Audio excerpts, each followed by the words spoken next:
Hello everyone and welcome back to our election watch analysis video. Today I'll be discussing the 2022 Senate elections. As you can see, I filled out all the states I consider to be safe, and you may disagree with a few like Alaska, Colorado, and South Carolina, but really I don't think there are many that there is much to go over in these states. Sorry that I was stuttering. I don't think there's a lot to go over in these states. They all be the incumbents will all be reelected by relatively easy, large margins. But these other states, I think there's a lot more to get down to, so I decided I'd spend more time on that. So I'll start off with any likely states. For the Republicans, I think it'd be Iowa. Likely, not lean. The reason why I'm putting Iowa as likely is because Chuck Grassley, who appears to be running, I think he's filed paperwork with the FEC, which, as we saw with David Perdue, doesn't mean that he will run, but I think he's pretty likely, and he's looking like he's going to run. I think it will be likely because he is pretty old, and though he has been serving the state for a while, he could lose some votes since he has been in there for so long. I think Cindy Axne, who's the remaining Democratic representative for Iowa, will run against him, and I think she'll do around the same as Teresa Greenfield in 2020, which was losing by about I think she got about 45%, maybe. Maybe she'll lose by about 10%, though. I think Chuck Grassley will do pretty well. And that, I'm considering putting Florida as likely, but I don't think it actually will be. That rounds out the likely states. Now going into the lean states, I'll start off with the Democrats in Nevada. Nevada will be a lean state, and I will stand by that, unless something major, pretty drastic happens. Some people have been worrying about the recent, some people call it the takeover by the Democratic Socialists of the party. Nevada Democratic Party, but the new chair was the chair of the Clark County Democratic Party, or committee, I'm not quite sure. She already had most of the power anyway, so it's not quite a big deal. Catherine Cortez Masto is a pretty good candidate, and of course she was reelected by 3%, which of course nothing to sneeze at or laugh at. Though she only won Clark County, I think she'll improve in the Swing County Washoe, if I'm pronouncing that correctly. So she'll win, I think, by a larger margin than Joe Biden, so maybe about 3% or 3.5%. 4% if she does especially well. Arizona will also be lean. It was a lean state in 2020 with Mark Kelly, and I think that his opponent will likely be someone such as Andy Biggs or Paul Gosar or Kelly Ward, who are all very pro-Trump candidates that I don't think will do very well and probably will only do as well as Martha McSally. His best challenger was definitely going to be Doug Ducey, who decided not to run and will likely fade into political irrelevancy. Next up on our list will probably be, actually I don't think that there will be any more safe lean Democratic states, so I'll skip that. Going to the lean Republican states. Florida, I think Marco Rubio will win by about 4%. He'll probably do maybe either better or worse than Ron DeSantis, depending on how the latter's term goes. He'll probably attract challengers like Stephanie Murphy or Val Demings, who might do pretty well and improve on Joe Biden's margins in Miami-Dade, or actually even not do worse than him, since Marco Rubio has some strength there. I think he'll win by about 4%, maybe 5% or 6% if he's doing especially well. But I think the national mood will be more towards the Democrats. I don't think the Democrats will have a blue wave, or will there be a red wave? I don't think so. I think it's going to be pretty much just favorable to the Democrats, but only slightly. So I think Florida will be about 4%. I think North Carolina will be a lesser margin, maybe 2 to 3%, unless it's like Laura Trump, who I think won't do very well because she just doesn't have the same appeal as her father-in-law Donald Trump.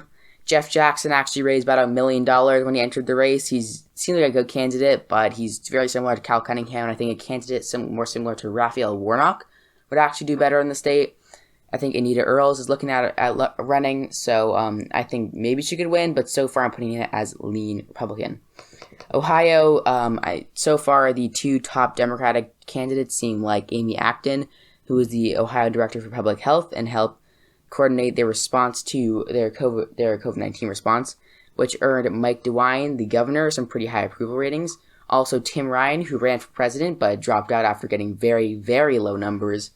So far, Amy Acton is actually outperforming Tim Ryan in polls, and she's actually beating a few of the candidates like Josh Mandel, the state treasurer, or maybe former state treasurer, and the former chair of the Ohio Republican Party.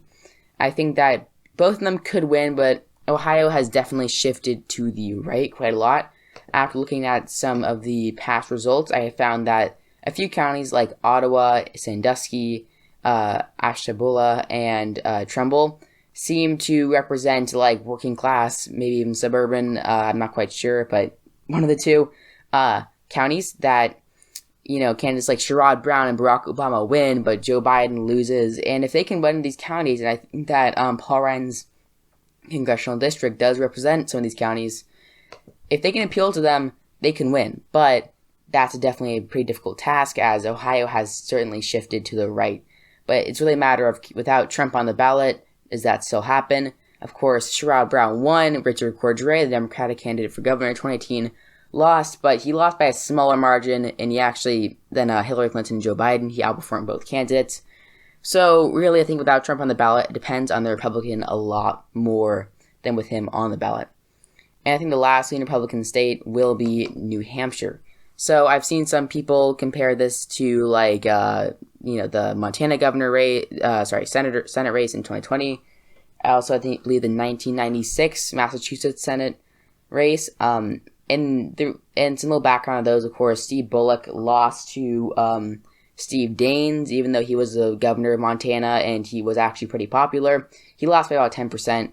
In 1996, William Weld, who you may know as the Libertarian vice presidential candidate in 2016, he lost to John Kerry in Massachusetts.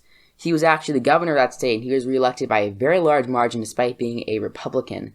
So the reason why I think he lost was because Massachusetts was a solid blue state, and John Kerry was probably a popular incumbent. There's a difference between a candidate facing an unpopular incumbent, like let's say Charlie Baker, who is now the popular governor of Massachusetts despite being a Republican. If he ran for Senate in 2020 against Ed Markey, who is decently popular, he would probably lose because Ed Markey, again, is popular in a solid blue state. So many voters who voted for him in his gubernatorial election would not vote for him in the Senate election. But let's say Ed Markey was unpopular, very, very unpopular, he maybe could squeak out a victory. But New Hampshire isn't like those states. It's a swing state, despite the fact it went by a pretty large margin to Joe Biden, about 7%. It was actually pretty close in 2016, and the margin, that's 2012. It was actually 0.37% exactly, according to this, according to Wikipedia, I believe, because that's where this site gets all its information from. Also, the Senate race was pretty similar at that level, so Donald Trump pretty much matched Kelly Ayotte in her performance. But here's the thing. Chris Sununu, I forgot his name for a second, has been mentioned as a possible challenger to Maggie Hassan, and I think that he will run. He's expressing interest. And while it may not be the most politically smart move, since he is the popular governor and could remain as governor for several more years, he could definitely win. Maggie Hassan is not very well known. She's not very approved of. While not many people do not like her, she doesn't have many fans as well. Chris Sununu is very well known. He's popular. He outperformed Donald Trump and Jean Shaheen's challenger in 2020. He won by about 70% in the state, even though it went to Democrats by a large margin on other ballots.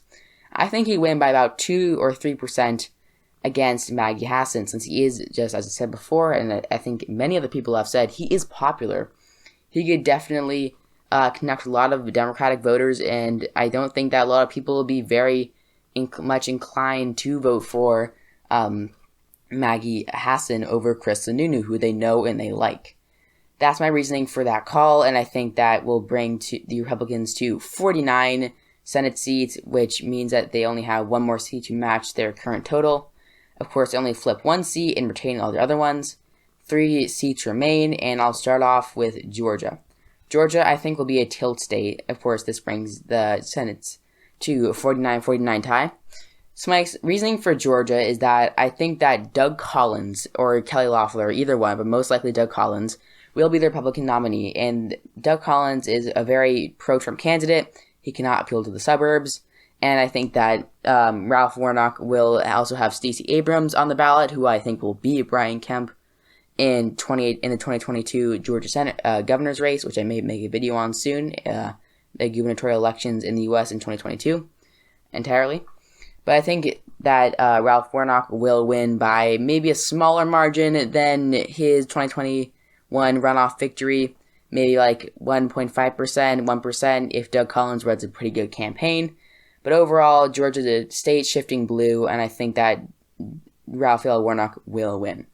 That leaves two states which will decide the political leaning of the Senate. Either Democrats expand their majority, or they will lose it, or it might just stay the same. Starting off with Pennsylvania, I think that John Fetterman will be the Democratic nominee. He is the current lieutenant governor, and he's pretty progressive, and I think that he has appealed to the ruralists of Pennsylvania. He's mayor of a small town, and he has shown that he can bring in rural support and also progressive support. He'll probably win the primary, and I think that he can do well, probably against Ryan Costello, who is a very suburban-based former representative of the Republican Party. He'll probably beat all the pro-Trump candidates, and maybe, I think the race will be close. Maybe either candidate can win, maybe Ryan Costello, maybe John Fetterman, but Pennsylvania is a state that went to Joe Biden. I think that John Fetterman can win with support from Philadelphia, as well as more rural counties. He'll probably win counties like Erie. Though Ryan Costello may do better in the suburbs, I don't think that will guarantee him a victory, but of course it'll be very close. Now the final state is Wisconsin. So with Ron Johnson, who is the incumbent, I think that if he ran, he would lose.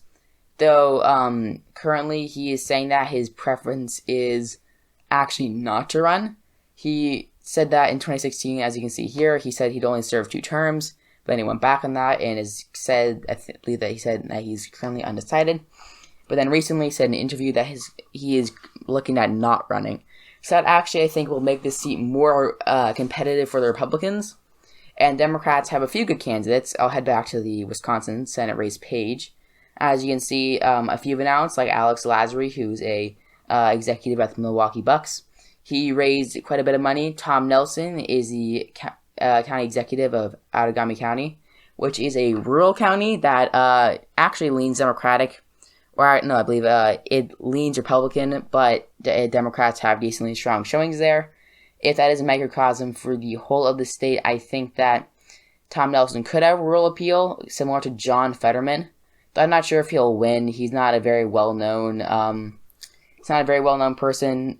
He has had a lot of different jobs in the Democratic Party. He was the former majority leader of the Wisconsin Assembly. He was a candidate for lieutenant governor of Wisconsin, and he's also nominee for the 8th district in that state in 2016, which he lost by a pretty large margin, since it's very rural and Republican-leaning. There are also some other candidates like Cyril Godlewski, the Wisconsin State Senate Treasurer, Ron Kine, the representative from Wisconsin's 3rd district, which is a rural and suburban district. I think that Ron Kine will definitely run. Not sure if he'll win the Democratic primary, because his district is probably going to be redistricted, and it's already a pretty difficult seat for him to win. So I think he'll probably run and go to a safer, a safer seat could be the word, though it will be competitive. I think that he'll probably run for the Democratic nomination for the Wisconsin Senate seat. Will he win? I think he can do well. I think that he would have similar appeal to Tom Nelson, as I mentioned before.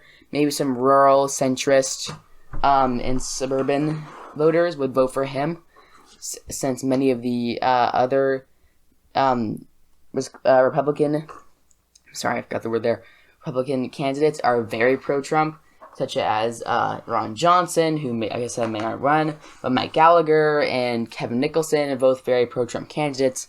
And Trump, of course, he won Wisconsin in 2016 by 0.76% exactly, and Biden flipped it back. He won by a smaller margin, and Wisconsin, I think, is trending to the right, but overall, I think that there's plenty of Democratic voters. They have Milwaukee and Madison, both decently large cities that Democrats can get a good base of support from if they can nominate a candidate who can appeal to the suburbs, Democrats can win the seat. But overall, I'm still not sure this one. Since it is so far away, I am willing to put a pure toss-up, or actually just toss-up seats.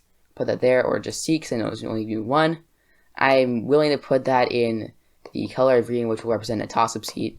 I think Wisconsin is currently just a pure toss-up. I cannot project who will win now, so far away from the election. I don't think any party is particularly favored. I think Sarah Godlewski or Ron Kind are probably the best bets for the Democrats. And I'm not sure the Republicans have a lot of strong candidates on their side who can win. But overall, I'm going to put this as pure toss-up, and I'll definitely call this later on.